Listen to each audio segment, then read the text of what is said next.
sejak kebangkitan ulama bersama pengikut-pengikutnya istiqomah dan setia jaga akidah dan sunnah Rasulullah. Alhamdulillah segala puji baginya ulama bersama pengikut-pengikutnya istiqomah dan setia menjaga agama nusa dan bangsa.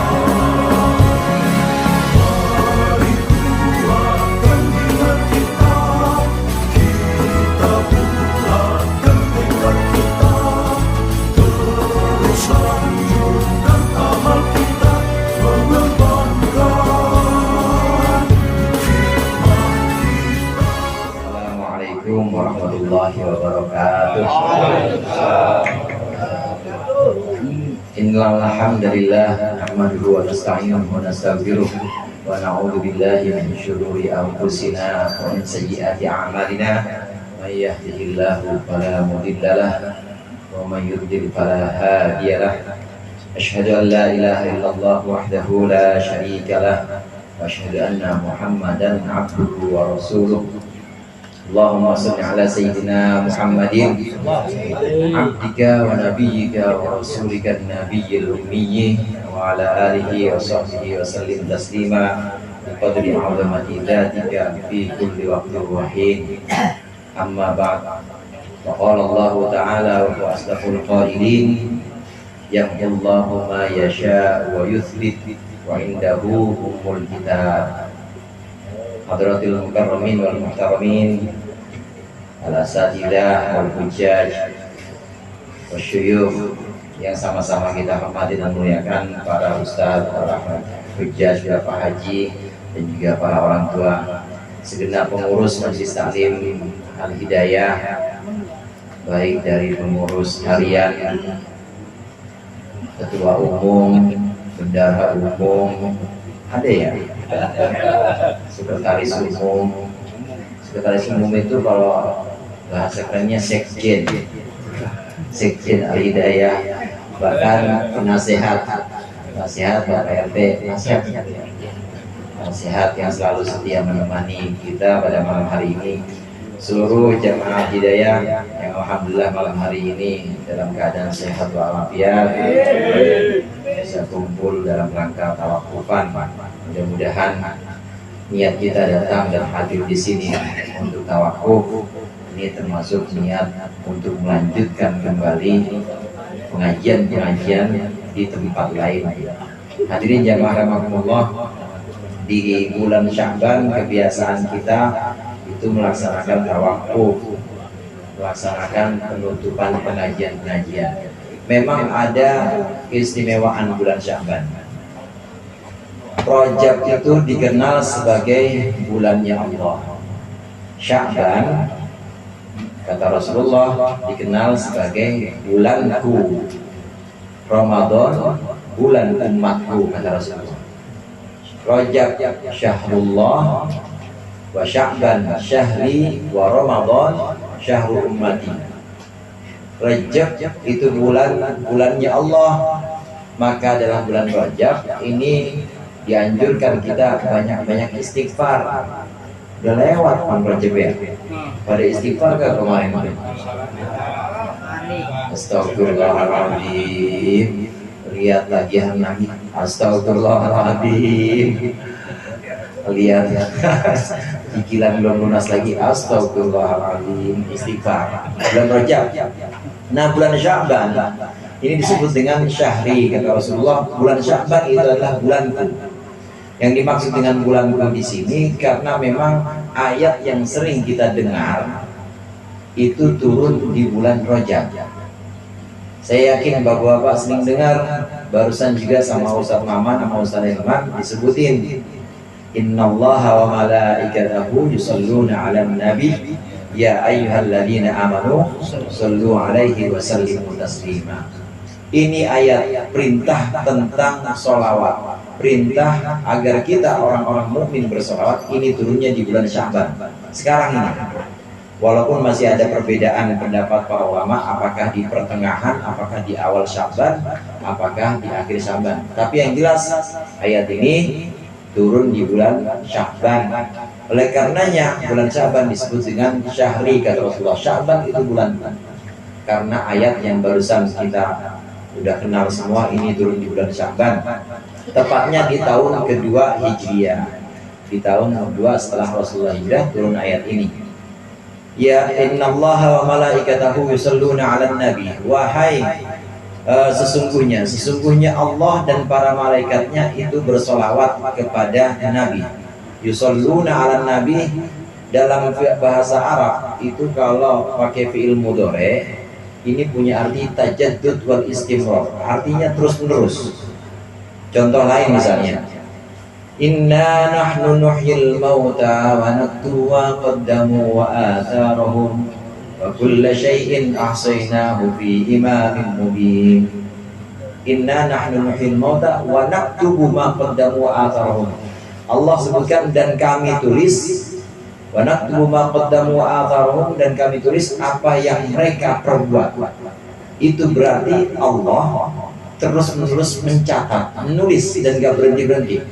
Kalau pakai fi'il mudhari ini artinya at-tajaddud wal istimrar, artinya satu perbuatan atau pekerjaan yang terus continue, gak berhenti-berhenti.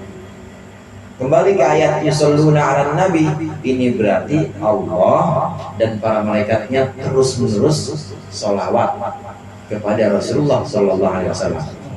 Gak berhenti-berhenti. Memang satu-satunya ibadah di mana Allah perintah, Allah ngerjain juga. Kalau sholat, Allah perintah sholat nggak, saudara? Allah perintah sholat nggak sama kita? Perintah. Allah sholat nggak? Nggak sholat. Allah ngapain Allah sholat? Kemudian Allah perintah sedekah nggak sama kita? Perintah juga. Tapi Allah sedekah? Enggak juga. Ngapain juga sedekah? Kemudian Allah perintahkan kita untuk haji. Apakah Allah haji? Enggak juga. Tapi Allah perintahkan kita sholawat dan Allah sendiri bersolawat. Innallaha wa malaikatahu yusalluna 'alan nabi. Bahkan sebelum perintah kita diwajibkan sholawat, disebutkan dulu sesungguhnya Allah dan para malaikatnya bersolawat kepada Nabi. Orang-orang al-hidayah, maka salawatlah kepada Nabi. Orang Allah dan malaikatnya aja salawat, masa jamaah al-hidayah nggak salawat? Itu perintah yang dilakukan, diperintahkan oleh Allah, dan Allah juga mengerjakannya adalah salawat pada Nabi Muhammad SAW. Ayat yang kita kenal ini turun di bulan Sya'ban. Dan di bulan Sya'ban, selain itu yang pertama, yang kedua, di bulan Sya'ban ini juga bulan di mana Allah memunculkan atau memberitahukan, istilahnya ibroz, menunjukkan kepada para malaikat catatan-catatan di umul kitab, catatan-catatan yang akan terjadi selama setahun ke depan. Nih katanya Pak RT besok bakal jadi RT lagi. Emang belum pilihan ya, masih setahun. Nih Ustaz Maman besok kayaknya bakal punya cucu. Nih yang jomblo mana yang jomblo? Banyak amat yang jomblo nih. Nih Mimit, catatannya tahun besok mungkin udah mulai ada jodohnya. Ditunjukin tuh selama setahun. Kapan tunjukinnya? Di bulan Sya'ban. Di bulan Sya'ban ini ditunjukkan catatan selama setahun dari kehidupan manusia, ini ditunjukkan kepada para malaikat. Baru sekedar ditunjukkan, nanti baru diberikan kepada malaikat dan dilaksanakan terjadinya itu nanti di Lailatul Qadar. Di Lailatul Qadar. Oleh karenanya tadi maghrib, bapak-bapak mungkin sebagian atau semuanya mungkin pada nisfu Sya'ban itu berdoa. Di antara doanya, ya Allah, apabila Engkau catatkan, Engkau tuliskan aku sebagai orang yang celaka, sebagai orang yang rizkinya seret, maka hapuslah, dihapus.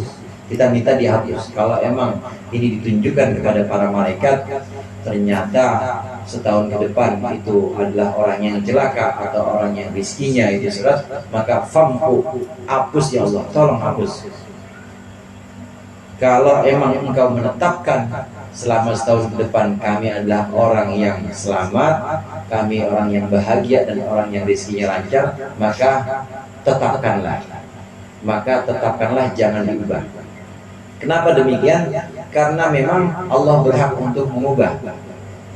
Ada satu cerita hadirin, ada satu cerita kisah di mana para malaikat itu sudah melihat bahwa ini orang harusnya mati. Ini orang harusnya udah diambil nyawanya, habis, sisa hidupnya cuma 3 hari. Tapi ternyata di hari ketiga dia sedekah sama orang fakir itu, minta-minta. Sedekah dilakukan di hari ketiga yang harusnya itu malaikat udah nyabut. Selesai sedekah itu, habis menerima sedekah, ini orang miskin, orang minta-minta ini doa, mudah-mudahan dipanjangin umurnya bang. Doanya diterima sama Allah, orang tukang minta-minta ini. Sedekahnya ini jadi satu sarana, sedekahnya ini jadi satu sebab Allah memanjangkan umurnya. Malaikat pada waktu itu melihat catatannya, dipanggil oleh Allah. Malaikat, sini. Ini si fulan hari ini nggak jadi dicabut karena aku mengabulkan doa tukang minta-minta yang dia kasih. Dikasih 20 dirham saudara. Dan aku panjangkan kata Allah, dari setiap dirham aku panjangkan, aku tambahkan umur sebanyak 1 tahun. 20 dirham. Jadi kalau 20 dirham berapa tahun? 20 tahun. Gak jadi mati itu hari ketiga. Ini yang tadi di awal saya sebutkan, yang Allahu ma yasha'u wa yuthbit. Allah berkenan, Allah berkehendak untuk menghapus apa yang Allah inginkan.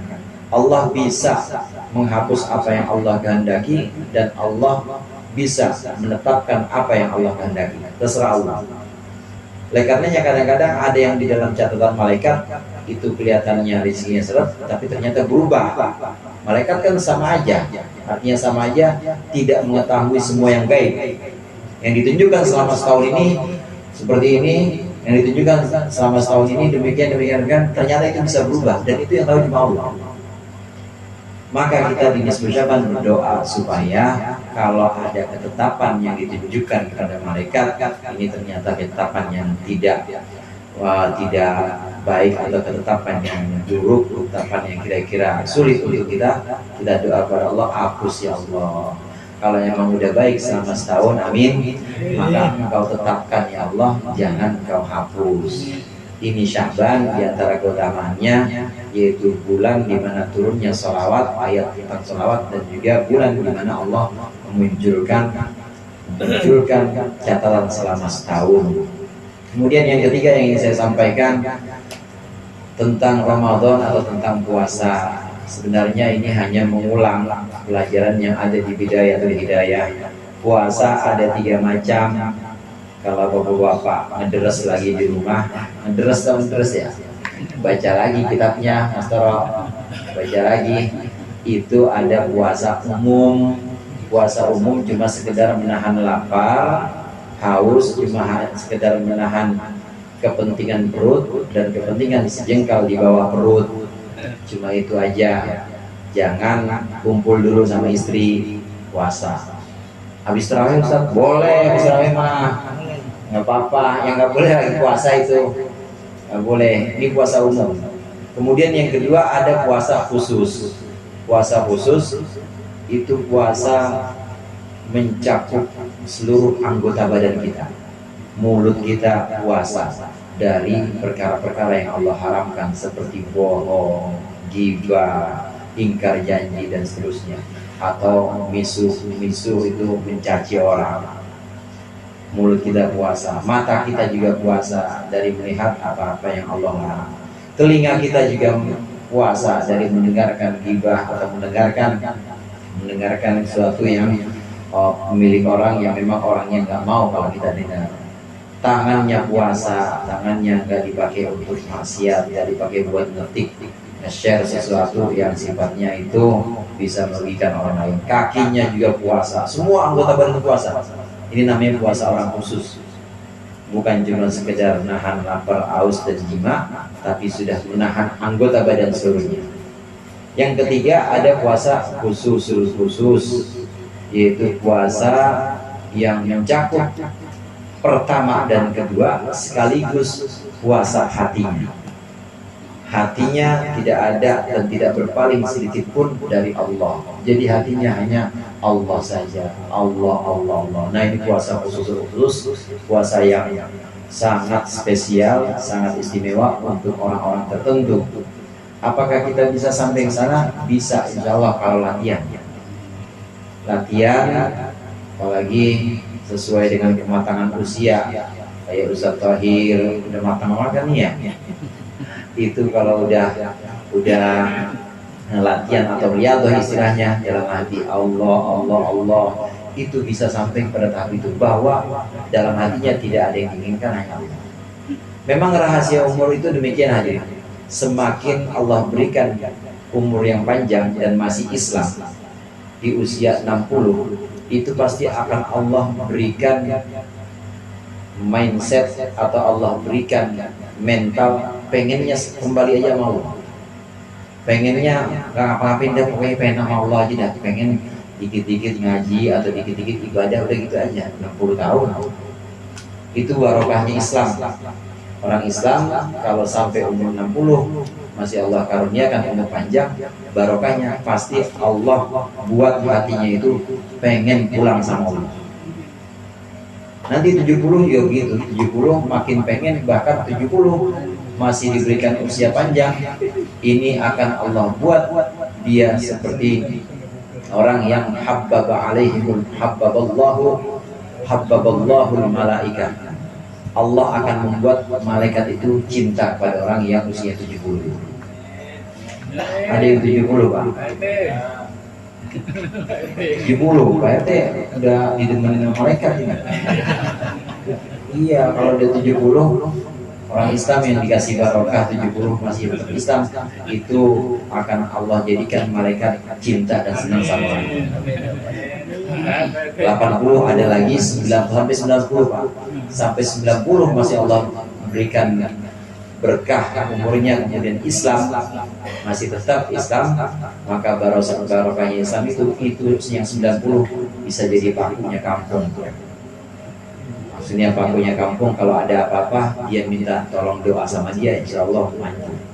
Ini barokahnya usia, jika dipanjangkan hingga usia 90, 60 ada keistimewaannya, 70 dan seterusnya ada keistimewaan masing-masing. Nah, tentang puasa ini, puasa khusus yang tingkat paling tinggi dengan usia yang matang dan juga dengan latihan-latihan, ini insya Allah bisa dicapai. Doa kita dan doa orang-orang tua kita ini mudah-mudahan juga tentunya dihitung juga dengan kesungguhan kita untuk latihan. Ini mudah-mudahan akan membawa kita, puasa kita nanti ini lebih sempurna lagi, menjadi puasa yang tingkatannya lebih dibanding tahun yang lalu. Terakhir saya mohon maaf apabila ada kekurangan dalam pertemuan-pertemuan kita, ada penyampaian yang kurang berkenan, saya mohon dimaafkan.